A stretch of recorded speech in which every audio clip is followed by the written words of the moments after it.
श्री राधे राधे। आज हम बात करते हैं कि माता अनसुईया कौन थी। तो माता अनसुईया अत्रि ऋषि की पत्नी थी और वे अपनी तपस्या और पतिव्रत धर्म के लिए पूरे संसार में प्रसिद्ध थी। एक बार लक्ष्मी, सरस्वती और पार्वती माँ ने नारद जी से उनकी प्रशंसा सुनी कि माता अनसुईया इतनी बड़ी पतिव्रता है।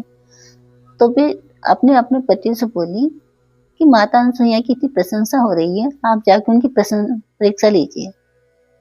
तो तीनों देवों ने अपने देवियों को बहुत समझाया कि वो वास्तव में बहुत बड़ी पतिव्रता है, आप उनकी परीक्षा मत लीजिए, हम जानते हैं उनके पतिव्रता को।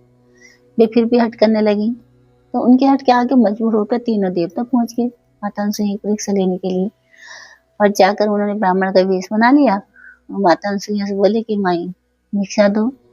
तो माँ उनके लिए भोजन लेकर आई।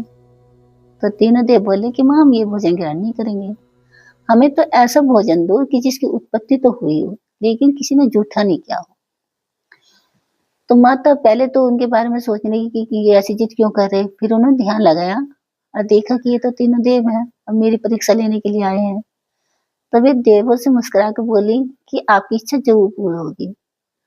उन्होंने कमंडल से जल लिया और तीनों देवों के ऊपर छिड़क दिया, जिससे वे छोटे बच्चे बन गए और उनको माँ ने अपने आंचल का दूध पिला के लिटा दिया।